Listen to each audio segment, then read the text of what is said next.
El programa de hoy lo vamos a orientar desde ya a un poco de la historia, ¿no? La historia oculta. Hay una historia de verdad, historia oficial, historia en realidad cuando uno empieza a rasgar. Vivimos en una época donde todos quieren decir la verdad. Es una verdad media, nunca es una verdad completa. Depende de a quién le toca la verdad, esa verdad saldrá a la luz o no. Por lo general se oculta. Lo que nosotros tratamos de hacer aquí en TLV1, o particularmente en Contracara, es mostrar la otra contracara. Esa contracara que tal vez moleste.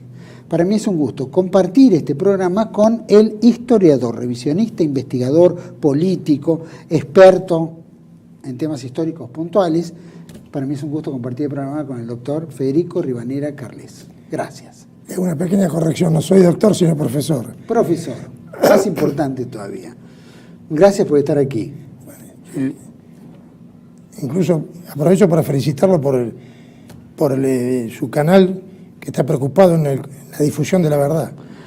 Muchas gracias. Todos los que estamos haciendo programas aquí combatimos por la verdad, así que en diferentes ámbitos. Aclaro que aparte de historiador, revisionista, investigador, político, etcétera, ha escrito unas, no digo centenar de libros, pero unos más de 50 libros, si no me equivoco. Entre ellos quiero destacar algunos: los judíos y la trata de blancas en la Argentina, los conversos en las Indias, anarquismo, judaísmo y masonería, los partidos políticos. Escribió también un trabajo muy importante sobre Juan Manuel de Rosas, la judaización del cristianismo, ahí sacó 3 tomas si no me equivoco, y Buenos Aires, ciudad conversa. Actualmente vamos a presentar el último libro, que se llama La historia ocultada, que trata sobre los conversos y la independencia de Hispanoamérica. El tema consta casi de 750 páginas, un poquito más, bien profundo, bien de lleno al grano, mucha investigación, muchos datos, mucha información, y vamos a tratar este libro, en el cual la historia ha sido ocultada, y me gustaría que nos contara qué parte de la historia nos ocultaron que no supimos. Es una pequeña acotación. Dígame. El que escribió sobre Rosas es mi padre, Raúl Ribanera Carles, padre. Ah, cierto. Bueno, claro, de padre porque tengo un hermano que ya falleció que se llamaba igual. Mirá. Con respecto a este libro... Es un buen heredero, digamos, de la línea rosista. Bueno, mi padre fue uno de los fundadores del revisionismo histórico de la Argentina. Histórico, tal cual. Con respecto al libro, si bien en realidad no se puede decir que es un tema complejo, sino es un tema muy amplio. Sí. Quiero aclarar el título del libro, que habla el subtítulo es Los conversos y la independencia de Hispanoamérica. Exacto. Puse este título para que se entienda el tema que abordo en el libro. Pero lo principal, en lo que no se ha reparado hasta ahora, es que acá no ha habido independencia, ha habido una guerra de secesión. Porque la independencia es un país sojuzgado por otro, como por ejemplo Irlanda respecto a Inglaterra. Pero acá nosotros tenemos parte de España. Esto era la España ultramarina, y al final llamada también España americana.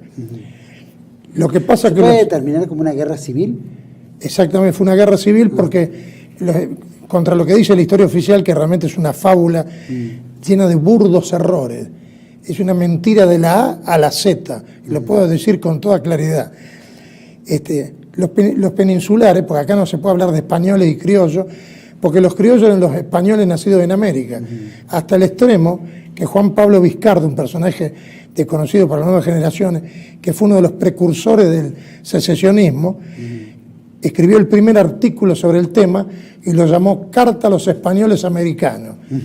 O sea, el criollo era un español americano, hijo y nieto de españoles. Entonces, lo que pasa que, o sea, los jefes insurgentes, palabra que acá no se usa mucho, pero en toda Hispanoamérica se usa, trataron de justificarse como diciendo que luchaban por una patria oprimida, lo cual es absurdo, hasta el extremo de que, por ejemplo, Carachoro Parra Pérez, que es un desconocido acá, pero es un historiador venezolano muy importante, dijo, la patria no era Venezuela, Venezuela no existía, la patria era España. Incluso otros historiadores independentistas han dicho, el pueblo mexicano no logró la independencia porque el pueblo mexicano no existía. Y lo mismo que hablar del pueblo argentino. Fíjese que hemos llegado, se podría hablar muchas cosas, pero de entrada le digo lo siguiente: ¿cómo puede ser que en las invasiones inglesas la gente salía a morir por España y por el rey. Cuando Bereford se rinde, saca la bandera blanca, que eso hasta lo cuenta Carlos Robert, que es un hombre lleno de odio hacia España, porque el apellido Robert es típico de converso inglés y pertenece a la familia de los banqueros. En su libro parece un escriba de Inglaterra y se dedica a denigrar a España, a ponerlos como ignorantes, a denigrar a Liniers en cuanto puede y a exaltar a Bereford. En fin, fíjese, cuando Bereford saca la bandera, no me quiero ir por otro lado, pero le pongo un detalle concreto. Cuando saca la bandera blanca, el gentío lo quería cuchillar, gritaban a cuchillo. Entonces Liniers no podía controlar a la gente. Y le dijo, ponga una bandera española. Dijo, no la tengo. Y un marinero dijo, acá está. Y la arrojó al foso. Y entonces Bereford izó la bandera española ante el júbilo general y los gritos de ¡Viva España! En el combate de Perdiel, Pueyrredón, que no hizo nada de lo que pintan, que le arrebató a un estandarte, nada que ver, eso está refutado, es una mentira absoluta. Pueyrredón no hizo nada. Y eso lo dice el general Martínez, que estuvo combatido junto con Pueyrredón. Bueno, se gritó Santiago y cierra España en el combate de Perdiel. Ahora me quieren explicar cómo. Por ejemplo, el soldado de Patricio, Orencio Pío Rodríguez, que le disparan un cañonazo y le rompen la pantorrilla y le queda colgando el hueso. Saca el cuchillo, se lo corta y exhorta a sus compañeros a seguir combatiendo. Cuando ya estaba desfalleciente, porque se desangraba, se retiró gritando ¡Viva el rey! Y murió 3 días después en el hospital. Liniers lo honró y le puso a la calle de Sacramento, le puso el nombre de él. Cuando en 1800, prácticamente 22, cambiaron toda la nomenclatura que podían herir el orgullo inglés, le pusieron la actual avenida Santa Fe. Esa es la calle del Cabo Rodríguez. Por más que los patricios, los militares actuales, lo quieren poner prácticamente como un independentista, es algo ridículo. Fíjese, un argumento sencillo. Yo acepté en un momento dado la mentira independentista, que en realidad no hay que hablar de independentista, sino de secesionista. Pero siempre pensé, me acuerdo cuando tenía 18 años, estuve en una conferencia sobre el tema, y yo dije, ¿cómo puede ser que en 1806, 1807 moríamos por España? Y después, 3 años después, España era un monstruo y nosotros habíamos alcanzado una mayoría de edad y éramos una nación. Una cosa que es disparatada, es un dislate tan grande. Lo que pasa es que nos lo enseñaron en el colegio desde niño y el ejército argentino permanentemente habla de eso, que nació con la patria. No, el patricio nació para servir a España. Y por eso Saavedra en 1806 se presentó al cabildo y dijo que él y los otros comandantes estaban dispuestos a derramar su sangre por el estandarte real. Eso dijo Saavedra. Bueno, calcule. Tomó 8 años para la independencia. ¿Cómo? Tomó 8 años para llegar a la independencia, o sea, hubo 8 años. No, pero hablemos del 25 de mayo, donde a pesar de la máscara se denostaba España permanentemente. O sea, Whitelock se rinde, de hecho, el 5 de julio, pero la capitulación es del 7. 2 años y 10 meses después, España era un monstruo tirano y la Argentina existía. Una cosa disparatada y ofensiva. Igual que algunos que quieren hacer aparecer a Liniers, los que lo admiran diciendo que era el padre de la patria. Sin darse cuenta lo agravian, porque Liniers murió para que el Río de la Plata siguiera siendo parte indisoluble de España. Es decir, el tema da para mucho, pero lo que pasa es que la mentira ha sido tan grande que... ¿La mentira se empieza a escribir desde cuándo? ¿Inmediatamente después? ¿Qué dice usted? La mentira histórica empieza todo este trabajo. Inmediatamente, porque las cartas de Saavedra, los documentos y todo, habla claramente contra España. Esa idea equivocada, con la mejor intención, de año 10 de Hugo Walsh, de que Saavedra era un tradicionalista monárquico, católico, no resiste menos a nadie. En primer lugar, Saavedra no me quiero dedicar mucho a Saavedra. Saavedra no era un aristócrata, Saavedra era converso. Por el lado materno está lleno de San Benito de la Inquisición sevillana, los Tarifa, que Raúl La Molina en el libro Los hombres de mal los llena de elogios. Nada que ver. Los Tarifa fueron quemados por judaizantes y otros reconciliados por la Inquisición. Aparte desciende de los Santa Cruz. Todos los Santa Cruz son conversos. Y lo demuestro en mi libro. Entonces, fíjese que Saavedra era un mercader. era un mercader y aparte era tendero. Y eso lo dice, y el asunto es así, no es nada peyorativo, es una cuestión lógica. Un mercader no es un guerrero. Claro. Y un mercader piensa en el lucro nada más. Nada más, es verdad. Entonces, por eso, Lucas Yarragari hace muchos años en sus escritos políticos recordó a Saavedra y su tendejón, dijo. Bueno. Lo aminoraba el pobre Saavedra, lo colocaba en su lugar.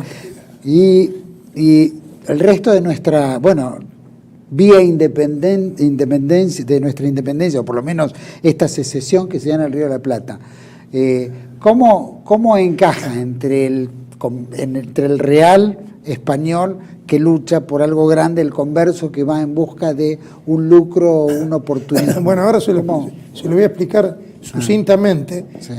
Pero le aclaro ante todo que en España, después de la Segunda Guerra Mundial, ya empieza con Franco el estudio del tema converso. Y se desarrolló sobre todo en los últimos años, hasta el extremo que yo aclaro en una nota al principio, que yo prácticamente tenía listo este trabajo en el año 91, pero aparecieron tantos trabajos de investigadores pro converso que han documentado todo lo que hacían los conversos. O sea, no hablaban de que fueron procesados por la Inquisición, hablaban las riquezas que tenían, las estafas que hacían. Pero ¿qué pasa? Estos pro conversos lo justifican contradictoriamente, porque dice, los conversos buscaban ascender socialmente. La única manera es la riqueza, los hábitos de órdenes militares, los títulos nobiliarios. Pero lo que no explican, porque ellos también cuentan que falsificaban documentos para obtener todo eso, amedrentaban los testigos, falsificaban documentos a través de los escribanos, que la mayoría eran conversos, era todo un negocio de falsificación. Lo que no dice es cómo estafaban al fisco, cómo eran prestamistas, contrabandistas, eso no logran explicar, aunque lo señalan. Entonces son buenos investigadores, pero malos historiadores, porque no sacan la consecuencia de lo que investigan. Entonces yo me baso, felizmente, como yo no pude ir a los archivos españoles, me baso en una documentación demoledora de esta gente que está al servicio de los conversos, pero que cuando dice algo está muy documentado. Entonces le explico brevemente lo que pasó en Hispanoamérica. Siempre los reyes prohibieron desde Isabel la Católica, siempre se prohibió que los conversos vayan a las Indias. No solamente de los penados por la Inquisición, sino de los conversos en general, de los nuevamente convertidos a nuestra Santa Fe Católica, como se decía. Incluso hay pragmáticas firmadas, expedidas por Juana la Loca y por otros reyes, que no pueden ocupar cargos públicos ni oficios. Sin embargo, porque los reyes quisieron formar con muy buen criterio una aristocracia. Se sabe que ellos querían formar una aristocracia que es la garantía de buen gobierno y de fidelidad a España. Pero resulta que a pesar de eso, los conversos violaban todas las disposiciones. No solamente vino un aluvión con la unión de Portugal y España, un aluvión de conversos, una verdadera invasión, que incluso esa palabra la dice Caro Baroja, que es proconverso, dice fue una invasión, sino que además el problema son los conversos hispanos, que eso venían en masa y que en la casa de contratación, que yo ya lo demostré en Buenos Aires Ciudad Conversa, mutuamente se decían que no eran conversos. O sea, yo decía, usted no es converso, usted decía, Rivadeneira Carlet no es converso. Entonces entraban en masa, pese a que Felipe II decía, me he enterado que entra quien no debe, bla, bla. En la práctica entraban todos, porque dominaban la casa de contratación. Y entonces, ¿el panorama cuál fue? Se formó una oligarquía abrumadoramente conversa, que dominaba en toda Hispanoamérica, que tenía los títulos nobiliarios que compraron. Le aclaro que contra lo que cree la gente, por eso, por supuesto, este libro me va a traer el odio de mucha gente, yo lo lamento, pero porque los títulos nobiliarios hubo muy pocos realmente concedidos por servicio. Hernán Cortés a Pizarro, más allá de que Pizarro traicionó, y después algunos virreyes y algunos por hechos militares, como Liniers. Todos los demás son comprados, sin excepción, todos.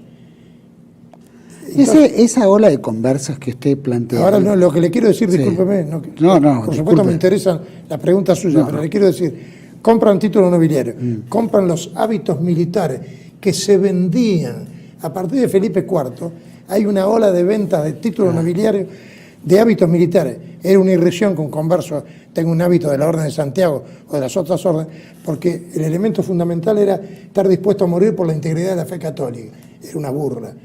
Después compraban los grados militares, coroneles, todo está comprado.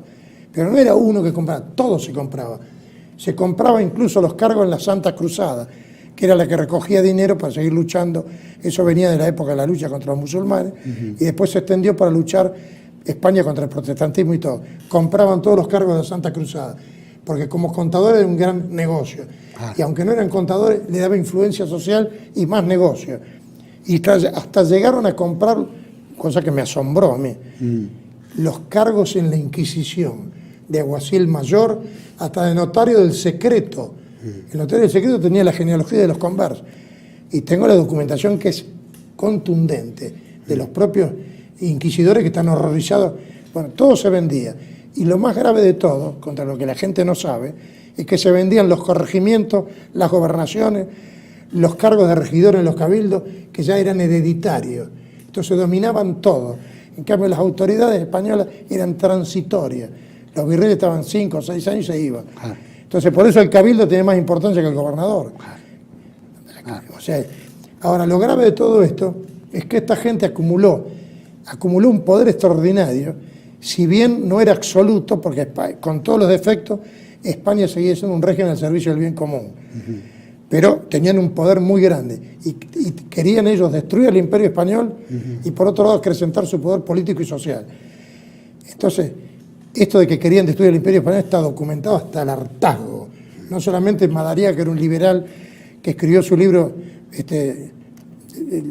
su introducción sobre a Bolívar, el cuadro histórico de las Indias, lo escribió cuando estaba trabajando en la BBC, pero él dice los enemigos más temibles del imperio español eran los judíos, lo dice claramente.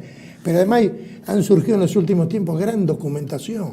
Por ejemplo, la Asociación Sefaradí en Caracas, el año 2010, de una conferencia de un tal Pinedo, un historiador, dijo: la independencia de Caracas lo lograron judíos, masones y republicanos, claramente.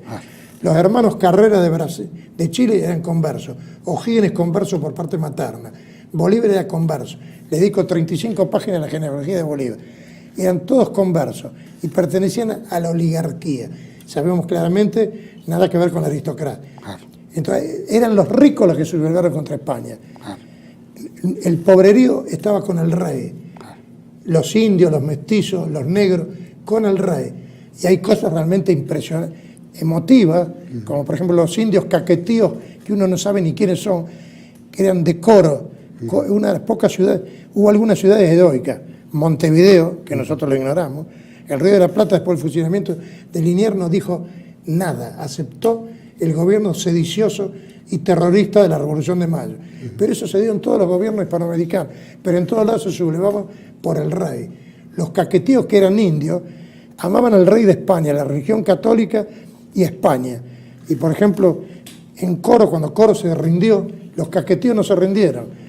Y hay un testimonio actual de hace muy poco. Los caquetíos fueron a comulgar, a confesarse y comulgar, y juraron detener a la revolución contra el rey. Cuando los derrotaron, cuando volvieron, entre ellos se recriminaban mutuamente por qué perdieron. Entonces los independentistas, Bolívar y todo, no directamente él, pero se les mandó decir que cejaran su intento. Jamás, dijeron. Fueron masacrados y murieron 1000 caquetíos. Y después el caso de Pasto en Colombia, que es algo extraordinario. En Colombia, cuando se rindieron los cristianos viejos, porque Pasto, que está en el sur de Colombia, de Nueva Granada, ellos se negaban a decir que se llamaba Colombia, un nombre impuesto por Francisco de Miranda, que también tengo la documentación, que era converso, además, tengo la documentación reciente, escrita por un judío que dice, en fin, lo que le quiero decir, abreviando, y le cedo por supuesto que usted me pregunte, por ejemplo, en Pasto, que era un lugar problemático por su geografía, eran derrotados todos los ejércitos independentistas, mejor dicho, secesionistas. Entonces Bolívar le ordenó a Sucre, que era converso como él, y lo tengo bien documentado, que borrara a Pasto de la faz de la tierra. Ese era el maravilloso Bolívar. Entonces, ¿qué fecha eligieron? El 24 de diciembre de 1822. Asesinaron mujeres, niños, ancianos, saquearon las iglesias, violaron, destruyeron el archivo histórico.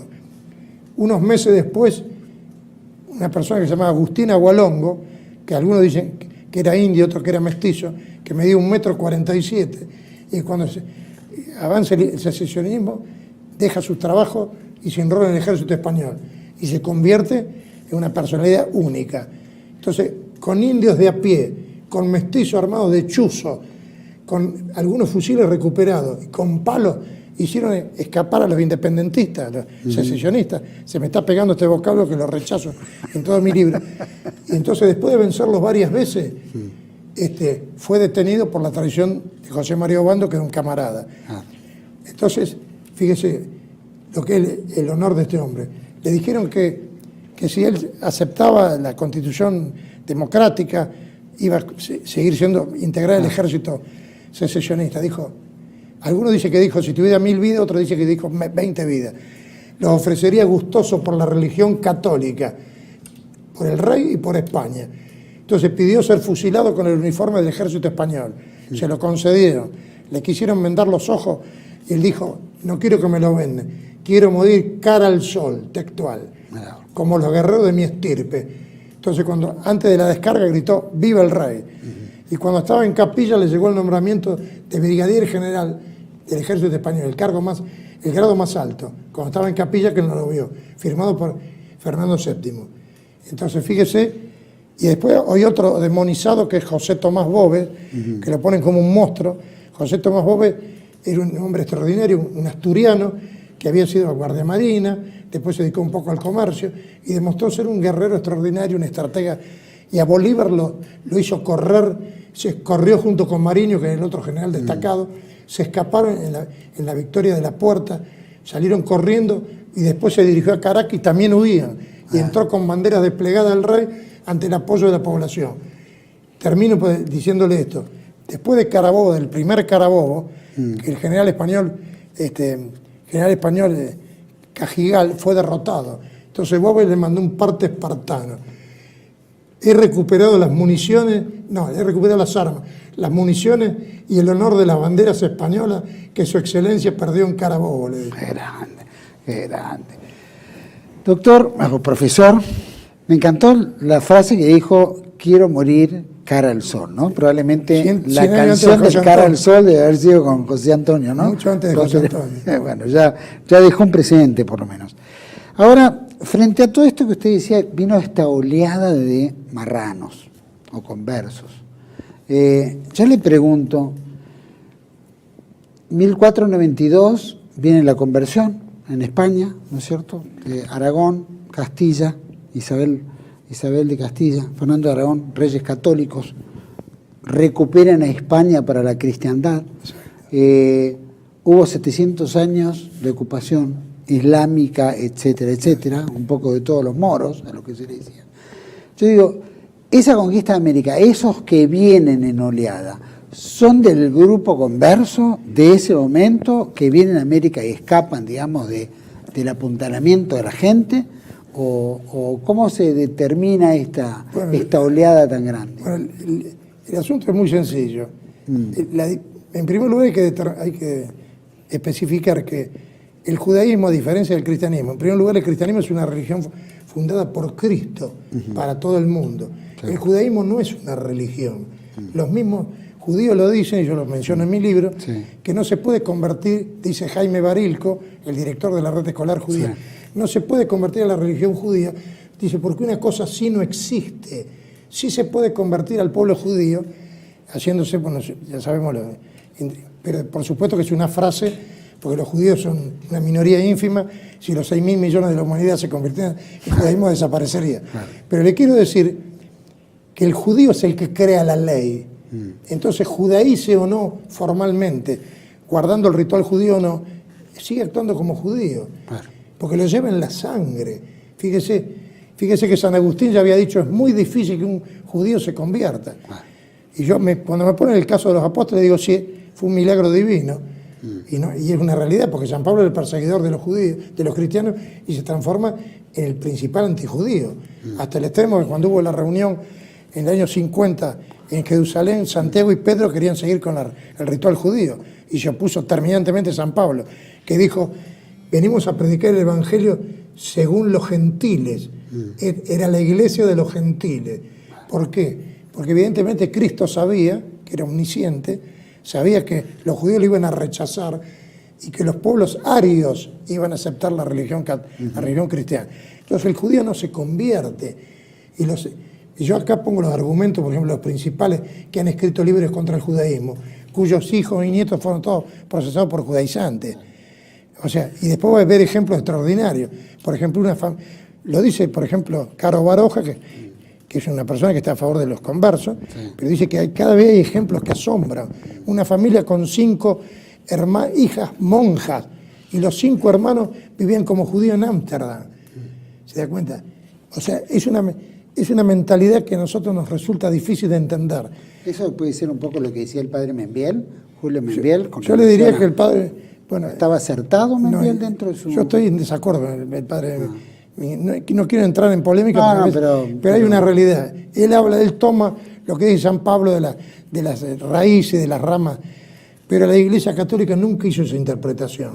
Y nosotros como católicos tenemos que aceptar la interpretación de los padres de la Iglesia, no lo que dice la letra. Y esto puede asustar, pero San Agustín dijo, yo no creería en las Escrituras si no me lo mandara a creer la Santa Madre Iglesia. Terminante. Entonces, la teoría de Membiel, que es el pueblo perfecto, el pueblo que sufre pero que es el elegido, no. El pueblo elegido es el pueblo cristiano. Esa es la realidad. Es así. Entonces, pero sin entrar en esa... Igual que está bien, era nada más que una acotación. No, lamentablemente no es que hay... Porque la habilidad de los conversos es decir, bueno, hay conversos que son buenos, que realmente se convirtieron y otros no. No se convirtieron, como lo demuestra infinitos casos. No hay un ¿Cuánto solo tiempo demora para una conversión? Llamémoslo de alguna manera. Para que usted ¿Cuántas generaciones? Mire, le voy a poner un detalle para que usted vea. ¿Hay o no? Porque el problema, pueden decir, Rivanía Carla es una exagerada. No. Yo no me baso en las definiciones mías. Yo me baso en la definición oficial de España, que había introducido por primera vez en el mundo los estatutos de limpieza de sangre, 500 años antes que Hitler. Fíjese que las leyes de Nuremberg dice que si de 4 abuelos uno es judío, el nieto es ario. Entonces yo pregunto, si de 4 abuelos una de las abuelas es judía, tiene una hija judía, el nieto es judío. ¿Por qué? No porque la madre tenga biológicamente más fuerza que el padre, sino porque hay el dicho romano, mater certas pater incertus. Y por otro lado, la influencia de la madre en la educación de los hijos. Por eso lo más común que se ve es la judía que se casa con el gentil, no al revés. Y cuando es al revés, ¿qué pasa? Al revés, porque no digo que no significa nada, pero de esa manera la judía entra en la sociedad gentil, porque pasa de llamarse, supongamos, Goldstein, para ser la señora de González Pereira, supongamos. Pero al margen del tema, mire, esto no lo digo yo, antes los estatutos de limpieza de sangre se pusieron porque los judíos seguían judaizando después de la expulsión. Entonces ya se veía que conspiraban por todos lados, que hacían sacrilegio. Entonces, los estatutos de limpieza de sangre, el más importante, el que puso el cardenal Juan Martínez Silicio en la iglesia de Toledo, que era la iglesia primada de España y la segunda de la cristiandad. No es como ahora. Después de San Juan de Letrán era la más importante. Entonces él dijo que uno de los motivos era que no se perdiera lo que aún quedaba de la nobleza de España, que se había degradado por falta de dinero, casándose con judías, la mayoría de los grandes títulos españoles. Entonces, lo que le quiero decir es que los estatutos de limpieza de sangre decían que para ser cristiano viejo tiene que ser cristiano viejo por los 4 costados desde tiempo inmemorial, sin que la pública voz y fama diga lo contrario. Porque en esos pequeños pueblos, Madrid era un pequeño pueblo, cuando la gente dijera fulano es judío, lo era. No escapaba. Claro, entonces el tema que puede llamar la atención, pero ellos trabajaban con un gran espíritu de cuerpo, además se casaban, la endogamia de los conversos es casi superior a la de los judíos públicos. Es una de las características, casarse entre ellos, incluso en Perú. Trabajan como gueto en su vida real, ¿no? Claro, pero fíjese los casamientos entre, por ejemplo, gente que tenía títulos nobiliarios, que se mimetizaban, porque el error de mucha gente es confundir asimilación con mimetización. Tenían títulos nobiliarios, por ejemplo, esculpían el escudo en sus mansiones, iban a la iglesia con esclavos, todos vestidos así con hábitos de caballería, en fin. Pero algunos, por ejemplo, como los marqueses de Casabosa en Perú, si me escucha un peruano va a decir, y bueno, yo soy descendiente del marqués de Casabosa que tiene el título hace 300 años. Yo todo esto no digo cosas que se me ocurre, que si es converso lo compró, no, está documentado. Este marqués de Casabosa, cuando los piratas ingleses asaltan Guayaquil, en vez de defender la costa se puso en negocio con ellos. Cuando pide un título nobiliario, Felipe V dice que es una persona innoble que no se le puede dar un título nobiliario. 6, 7 años después dice que por los servicios prestados se le da el título, puso plata. Ahora, no solamente, pero yo tengo los datos, desciende de los Anchieta, el famoso apóstol del Brasil era converso, y está la genealogía perfecta. Este Anchieta, que lo ponen como el apóstol del Brasil, le decía a Francisco de Vitoria en sus cartas que Tucumán pertenecía al Brasil, era un converso canario, ¿se da cuenta?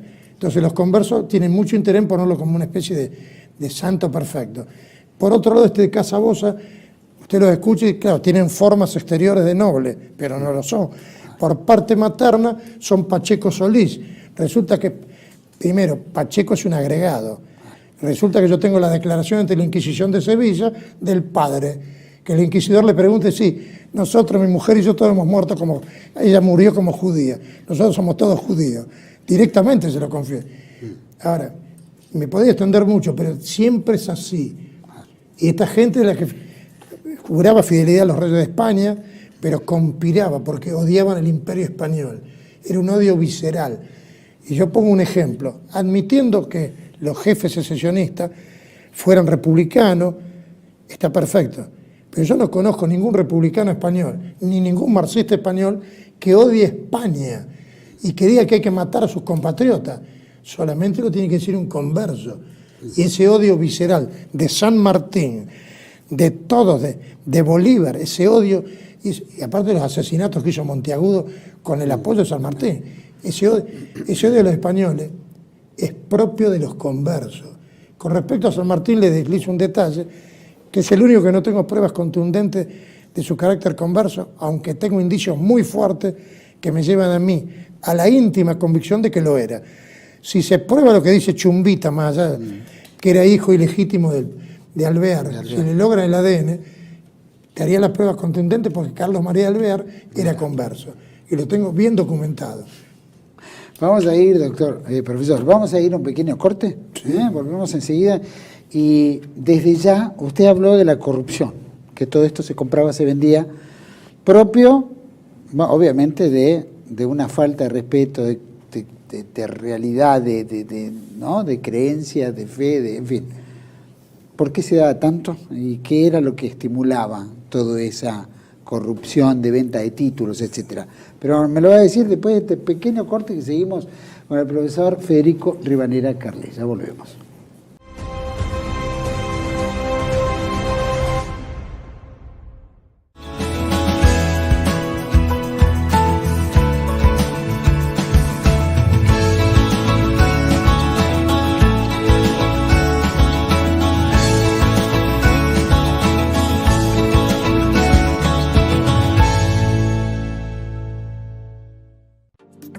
Bienvenidos a CEPA, Centro de Estudios del Pensamiento Americano. Nuevo sitio web de cursos de formación en política, filosofía, historia, literatura, geopolítica, religión, psicología y más. Cursos de formación que reflejan el verdadero pensamiento americano. Lo invitamos a elegir el curso de su agrado ingresando en www.cepa.la.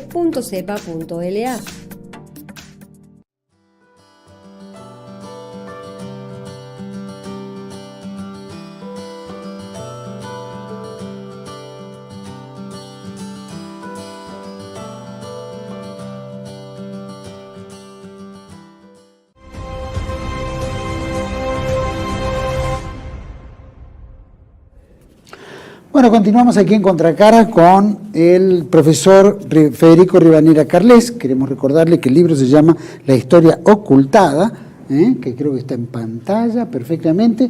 Y si quiere adquirir el libro, ahí tiene en pantalla un menú, si no me equivoco, de opciones en las cuales puede tomar tanto el número telefónico como el correo electrónico o donde puede adquirirlo. Así que los invitamos a todos a que rememoren la historia comprando este libro y revisando un poco lo que nos han ocultado. Seguimos, don Federico. Profesor, quería preguntarle, había quedado en el bloque anterior un poco de esto de la corrupción, ¿no? Había hablado que los títulos se vendían, etcétera, los cargos, y particularmente cargos que no eran simples, eran cargos relevantes, cargos de importancia, cargos de decisión. ¿Eso qué hace un poco? ¿A que la corona no sabía que eso se estaba ocurriendo? ¿Habilitaba eso que ocurriera? ¿Era una cosa oculta? Lamentablemente era una cosa pública, Sí. y en Europa se pasaba lo mismo, se vendían todos los cargos. Sí, bueno. Pero lo grave es que España era la primera potencia de Occidente, y la potencia católica. Empezaron a haber ventas, algunas ventas ya con Carlos V, con Felipe II, pocas ventas, porque siempre la corona tenía puro financiero, estaba en lucha contra el mundo, defendiendo el catolicismo, y aparte tenían clara conciencia de que luchaban contra los conversos, eso era muy claro, sobre todo Felipe II, Carlos V, pero sobre todo Felipe II.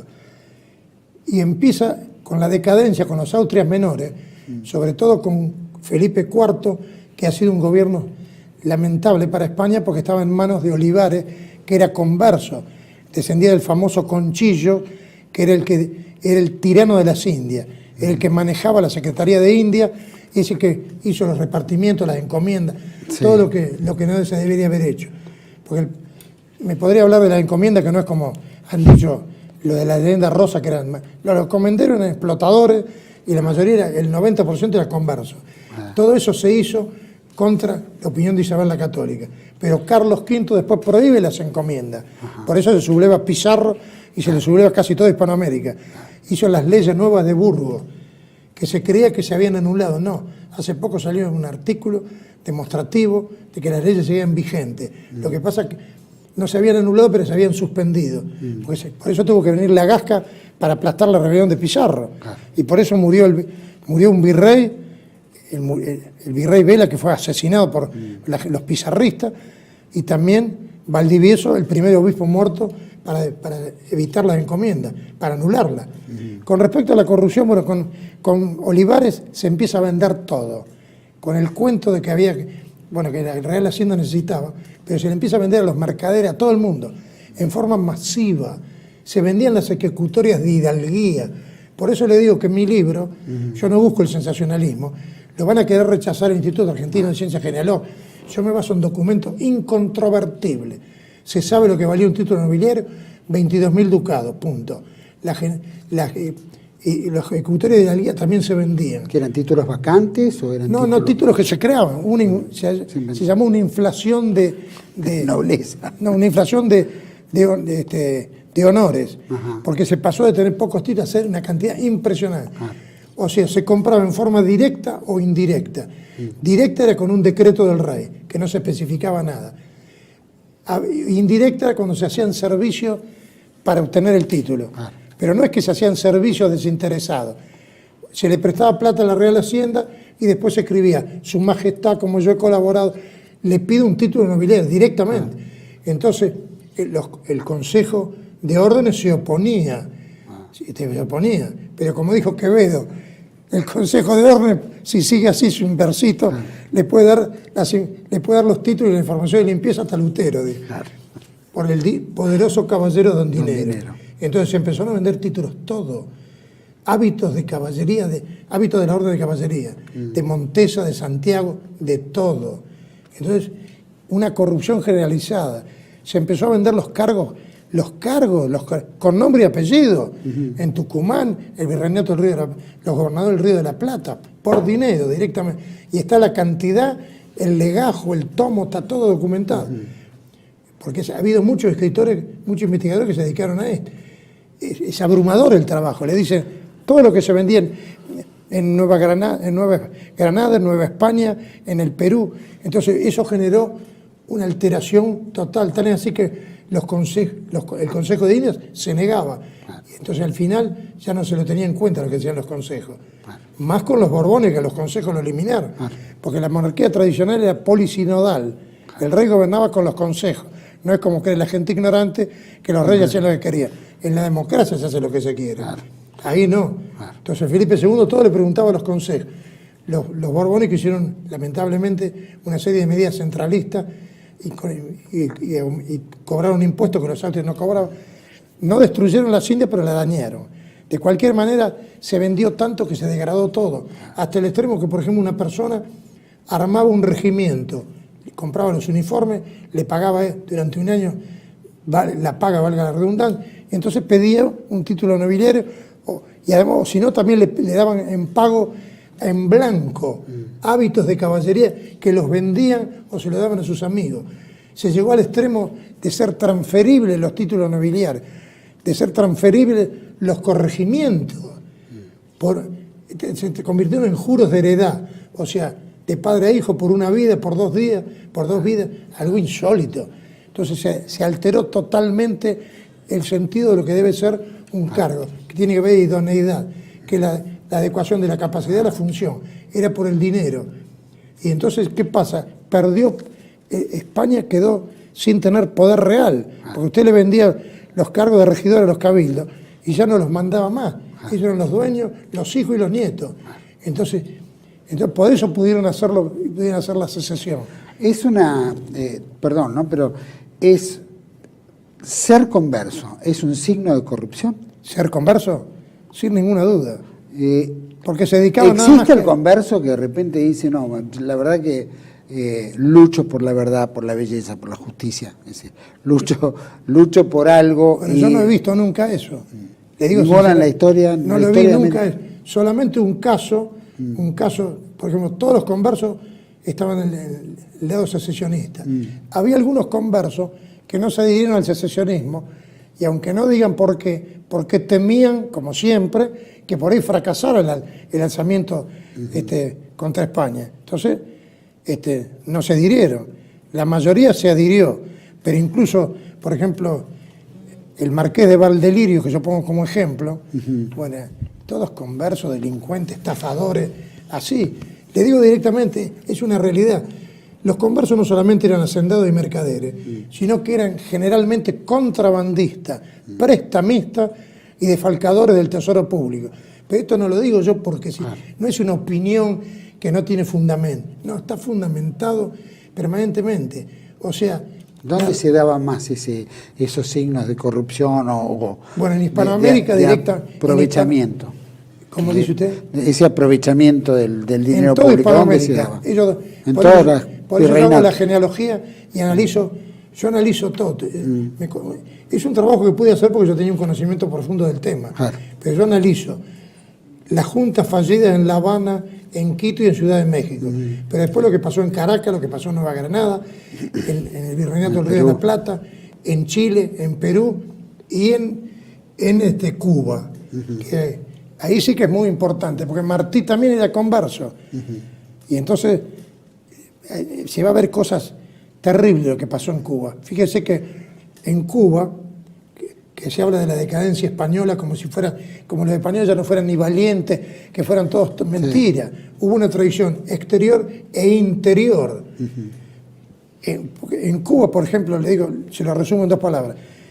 Cuando se vuela el Maine, que era el barco que estaba estacionado en Santiago de Cuba, todos los indicios es que lo volaron los estadounidenses porque acusaban sin fundamento a España. Lo que se llamaba bandera falsa, ¿no? España le dijo, hagamos una comisión común para estudiar. Se negaron.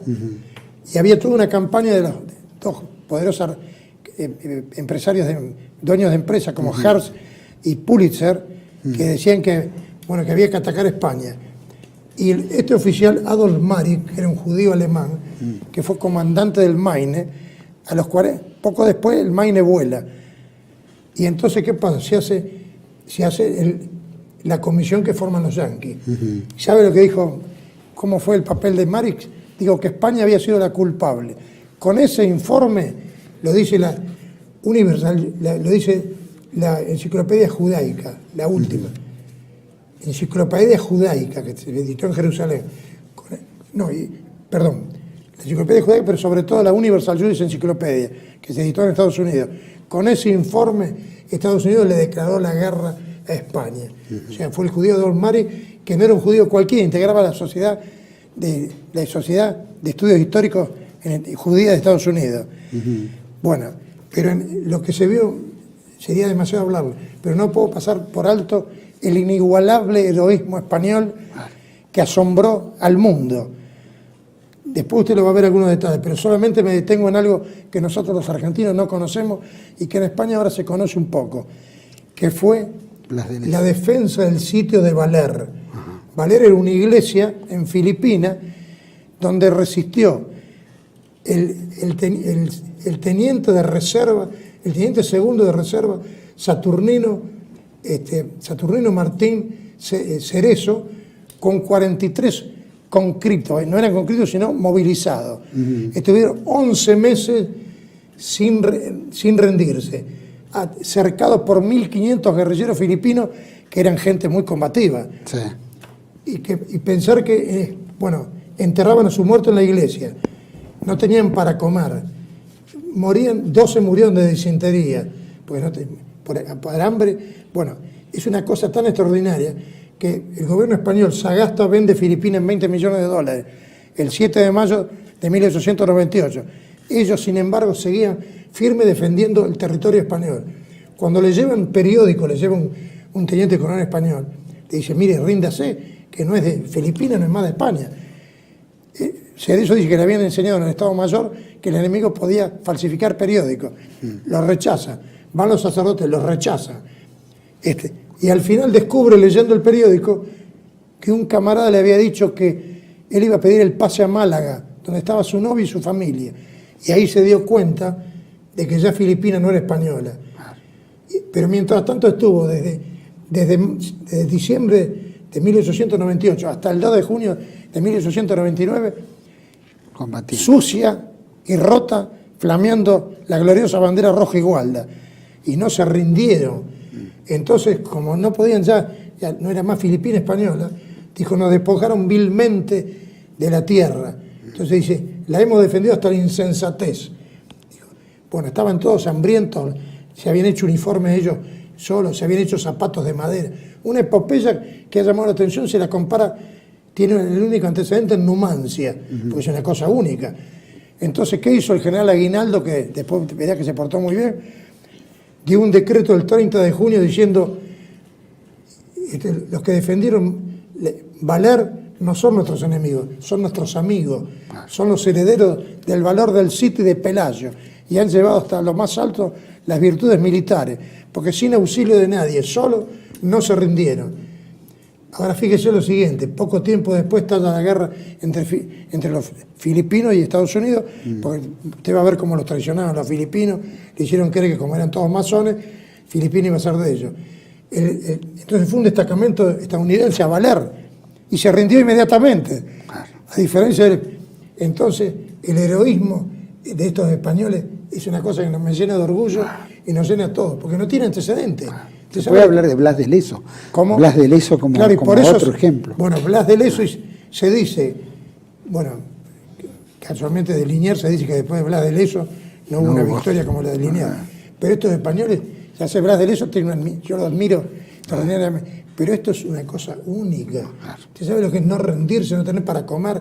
Comían harinas con gorgojo, cosas putrefactas. Y el 8 de diciembre, día tan importante para la infantería española, enterraron a un camarada que había muerto ese día y al mismo tiempo rezamos a Nuestra Señora.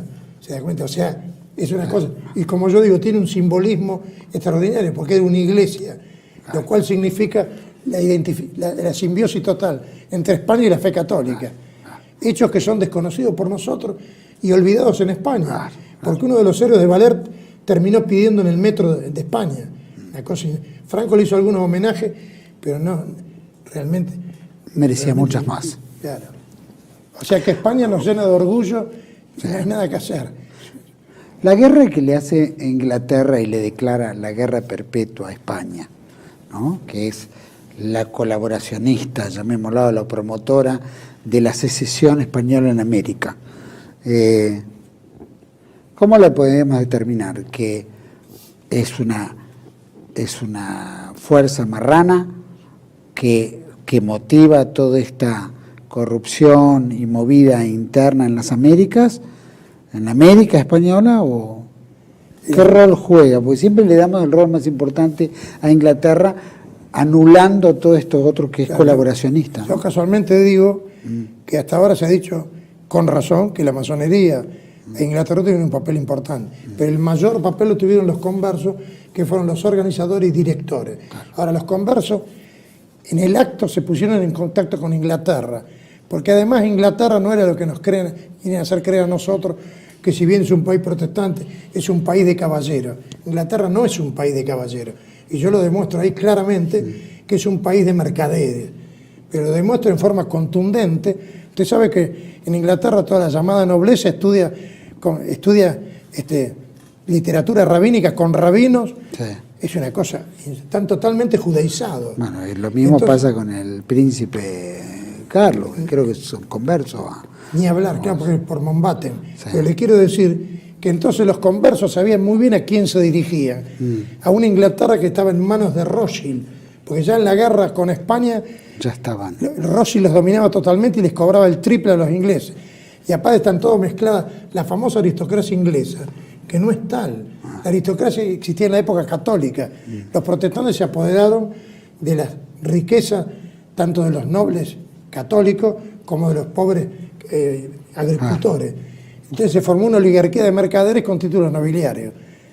Pero además de eso están totalmente judaizados, incluso la Casa Real Inglesa tiene, o sea, está mezclada también con conversos. Tan es así que Cecil Roth, que es un escritor judío, que escribió un escritor judío prestigioso, más allá de las inexactitudes que dice, escribió un pequeño texto que se llama La aristocracia inglesa ante la prueba aria. Y entonces demuestra que están todos mezclados, ya nombre y apellido. Entonces usted se encuentra que, por ejemplo, Beresford, que varios escritores lo ponen como un caballero, confundiendo la caballería de la forma con la caballería del espíritu. Liniers era un aristócrata cristiano viejo, que cuando los derrota a los ingleses los invita a comer y los trata creyendo que eran pares de él. Como yo digo, si Beresford lo hubiera derrotado, lo hubiera mandado a una mazmorra. Ahora. Aparte, Beresford, como todo inglés, los soldados ingleses son una suerte de corsarios, porque el objetivo es el botín, y de paso atacar a la odiada Iglesia Católica y al odiado Imperio Español. El propio Wellington, en la Guerra de España, dijo: los soldados ingleses son la escoria de la tierra. Lo único que luchan solo por el botín, el trago y el botín. Y es así. Entonces, sí, la gente que dice como un señorito inglés, como un señor español. Debería ser más. Ahora, yo todo esto que digo lo demuestro documentalmente, sí, lo que era Inglaterra y por qué Inglaterra quería la destrucción del Imperio Español. Ahora, acá le digo unas palabras al 25 de mayo. El 25 de mayo, fue un golpe de Estado organizado por Lord Stranford. Directamente fue un golpe organizado por Inglaterra. Por supuesto, que dirigía a los conversos de acá, pero está documentado. Yo no lo fui a buscar a arcanos secretos. Por ejemplo, Inglaterra proveyó de municiones a los insurgentes, porque Cisneros, sospechando de que iba a haber un levantamiento, hizo un racionamiento de las armas, no las entregaba. Y aparte de los disparos y todo, de los cartuchos. Bueno, por otro lado, para que usted se dé cuenta... Creo que no se los quería dar tampoco a los cordobeses, pensando que los cordobeses iban a levantar, ¿no?, contra él o algo por el estilo. Lo que le quiero decir es esto. Esto no es una idea absurda. Rivadavia aceptó a un español que dijo: yo les distribuí las municiones. Entonces pidió la ciudadanía argentina. Concedido, dijo Rivadavia. No dijo: usted está mintiendo. Y por otro lado, para que usted tenga una idea, cuando vio que se habla de que la Royal Navy estaba anclada en el Río de la Plata, ahora hay que preguntar por qué estaba anclada. ¿Por qué estaba?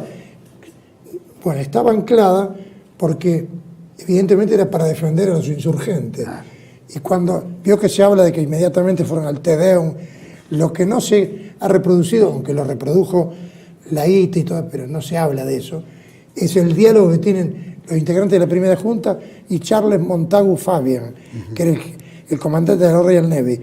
El servilismo hacia Inglaterra es total. Y aparte hablan continuamente de la alianza con Inglaterra y le dice: le facilito un bergantín para que ustedes lleven sus despachos para el exterior. Era para Lord Stranford. Entonces, es una cosa descarada la participación inglesa, como en ninguna parte de Hispanoamérica. Y le digo otra cosa grave. En la primera batalla de 1811 de la flota argentina, en San Nicolás, las indicaciones de la Junta Grande, está todo documentado, es que en el palo trinquete se enarbole la bandera inglesa. La bandera inglesa. Eso nos hizo sin el conocimiento de Inglaterra, para que así nos reconozcan nuestros amigos. Y por otro, le aclaro de paso, aunque no es el tema, que no es cierto que la flota española tenía un armamento superior, era al revés. Y ahí está la gran figura de Jacinto de Romarate, que los aplastó en San Nicolás, y los marineros de esa primera flota se arrojaban al mar y muchos ahogaron de terror. Y Romarate dijo, bueno, ya va a ver mi libro, se preocupó en salvarlo y le proclama que le dio a sus hombres. Ellos son nuestros hermanos, dice, están equivocados, pero hay que ayudarlos.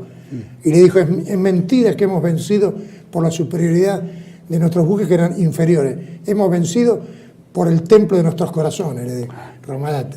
En fin, podría hablar largamente como de Brown, que era un súbdito inglés contrabandista, y corsario. Brown lo único que le interesó era el botín. Aparte trajo estaba ya documentado hasta el hartazgo. Toda la oficialidad y la marinería era inglesa y estadounidense. Nos queda algún muñeco histórico importante, digamos, donde usted pueda decir, peleó con certeza, con fuerza, con convicción, por la patria, por la religión, Bueno, puede haber un descendiente de Brown, puede haberlo. Pero yo estoy hablando de que... No solo de Brown, hablo de otros... De los conversos ninguno. Y de nuestra historia, hasta lo reciente, ¿qué podemos llegar a decir? Mire, le voy a poner un ejemplo que puede resultar duro, pero no tengo más remedio que decirlo. Los que impiden que les salga una expedición para aplastar el movimiento secesionista y lo financian a riego, no son los españoles liberales, es Andrés Arguibel, el tío de Encarnación Ezcurra, la mujer de Rosa. Lamentablemente no tengo más remedio, no lo puedo ocultar, porque es el hombre que está en contacto con el judío Beloniel de Gibraltar y que hacen toda una conspiración con otro judío poderosísimo que se llamaba Cardoso para que se levante riego y fracase la gran armada que iba a venir acá. Bueno, Andrés Arguibel fue una figura clave y es converso, desciende de López Camelo. Los López Camelo son conversos. Incluso a mí en la Biblioteca Nacional un descendiente me dijo, sí, somos conversos. Ahora, lamentablemente yo no quiero, mi propósito no es herir a nadie, pero yo tengo que decir la verdad. Porque si yo creo la mentira secesionista de que en 1806, repito, en 1807, moríamos por España y por el rey, y que 2 años y 10 meses después resulta que España era un monstruo tiránico, como se ve en el himno nacional, que es una cosa infame, cuando dice que el cobarde huyó, tan es así que tuvieron que sacar las estrofas, las sacó Irigoyen porque eran lesivas para, ¿no es cierto?, para el bien. Eso aparte, ¿por qué se llamaba la madre patria a España? Si hubiera sido eso, como lo pintan, el pueblo argentino lo hubiera odiado. No, es nuestra madre patria, y guste o no guste, somos hispanos, porque los pueblos tienen una filiación como los individuos que nacen en una familia. Aunque vengan 10 millones de alemanes o de ingleses, seguiremos siendo hispanos. Entonces hay que decir la verdad, nosotros éramos españoles y ¿cuál es la consecuencia de la secesión? No vino la edad de oro, vino la anarquía, las guerras civiles, la miseria, la lucha por el poder interminable en toda Hispanoamérica. Entonces yo llego a la conclusión de que, aunque parezca utópico, más utópico es la desunión actual. Acá no hay que hacer ningún mercado común con nuestro enemigo histórico que es Brasil. Tenemos que reconstruir el imperio hispánico con los medios modernos. Una confederación hispanoamericana, una federación hispanoamericana, porque yo pienso, parafraseando al Dante, y no es una frase, que el mundo hispánico no conocerá la paz, o sea, Hispanoamérica y España, hasta que no esté reconstruido el imperio hispánico. Fíjese que ninguno de nuestros países alcanzó la grandeza, o sea, la independencia significado es, antes no se conoció, no había guerras civiles, no había nada, era una paz perpetua acá. Es como los indios. ¿Por qué los indios defendían? Porque por más abuso y exceso de los conversos. El poder no era absoluto. La corona mandaba visitadores, que a veces resolvían los problemas y otras veces no. Pero el pueblo veía en esos visitadores la protección del rey. O sea, algunos han dicho, los indios seguían al rey por ignorancia. No, nadie lucha por sus explotadores. Profesor, mi última pregunta. ¿Dónde se asientan más los conversos? ¿En qué parte de la América se asientan más? ¿O hay mayor proporción? No, pero se asientan igual en todos lados. Yo al principio me parecía que se asentaban más en el Río de la Plata, pero resulta que en Nueva Granada el dominio era total, en Venezuela, en Perú. ¿Y por qué excluye a Brasil? ¿Cómo? Como Iberoamérica. No, lo escucho a Brasil porque Brasil, después de la batalla del Jubarrota, en 1390 se transformó en enemigo mortal de España, cuando era parte de España. Pero la secesión se hizo una realidad, y si bien se hizo la unificación con Felipe II durante 40 años, 60 años, la animosidad contra España ha sido grande. Así que lamentablemente no podemos hacer, porque son nuestros enemigos históricos. Fíjese que las misiones jesuíticas, de lo que no se ha hablado nunca, los famosos banderantes eran conversos. Yo tengo toda la documentación probatoria. Por eso lo llamaba Ruiz de Montoya, el apóstol de los indios, decía de Raposo Tavares, que era converso y está todo documentado, decía, es el demonio encarnado, porque destruían las iglesias, las profanaban y se llevaban esclavizados a los indios. Entonces, fíjese un detalle, por ejemplo, la Colonia del Sacramento, ¿quién la fundó? Manuel Lobo, un converso, pero eso está documentado. Dice que fue el centro del contrabando en el Río de la Plata. Y ahí iba Brown, donde hizo una fortuna. Entonces yo puedo decir que de acuerdo a los propios documentos del Instituto Browniano que publicó Brown, apostillas sobre su vida, de Arguindegui y Domínguez, él mismo le está demostrando los datos que yo le estoy diciendo. O sea, podríamos hablar largamente. Sí, es que vamos a hablar largamente. Profesor, valiosísima obra. Gracias por haber venido, por haberla presentado aquí. Por lo menos tener este intercambio. Recomendamos a todo el mundo, por supuesto. Está en pantalla, si no me equivoco, donde se pueden contactar, donde pueden ver y donde pueden comprarlo. Profesor Rivadeneira Carles, muchísimas gracias por habernos acompañado. Hay muchísimo para hablar y no va a faltar oportunidad de tenerlo de vuelta y seguir conversando. Okay. Vamos a hacer capítulos. Y le agradezco además que me haya invitado, porque nosotros, como yo digo en la contratapa del libro, los que nos oponemos a la historia oficial nos llevan al ostracismo literario. O sea, no existimos. Claro. Le hacen la conspiración del silencio. O si no, la diatriba sin que usted le pueda responder. Pero nadie dice, viendo su programa, voy a refutar lo que dice ese señor. Yo le diría que los invito y los espero. Que me puedan refutar un solo dato de lo que yo digo. Claro. Bueno, esa es la riqueza, que están todos los datos. Y los datos son irrefutables. Exactamente. Profesor, muchísimas gracias. Muy bien. Nos veremos muy pronto. A todos ustedes, gracias. Dijo algo muy relevante también, ¿no? No que los británicos, dentro de su mundo, lo único que les interesa es el botín. Y la prueba está las 4 toneladas de oro que se llevan del Río de la Plata y la pasean por Londres. Después si ganaban, no ganaban, si seguían o no seguían, era un tema relativo. Como decía, rompemos la religión, tomamos el lugar, nos deshacemos de España, pero lo principal, lo primero que se llevan fue el botín. Y creo que en toda Hispanoamérica han saqueado todos los botines propiamente y con colaboración seguramente de todos estos personajes. Quiero hacer por favor, una breve acotación. Sí. Los secesionistas que hablaban de separarse de España eran conscientes que eso significaba la inmediata dependencia de Inglaterra, que nos convirtió acá y en el resto de Hispanoamérica, pero sobre todo acá, en una colonia prácticamente pública de Inglaterra hasta la asunción de Perón en el 46. Era tal cual.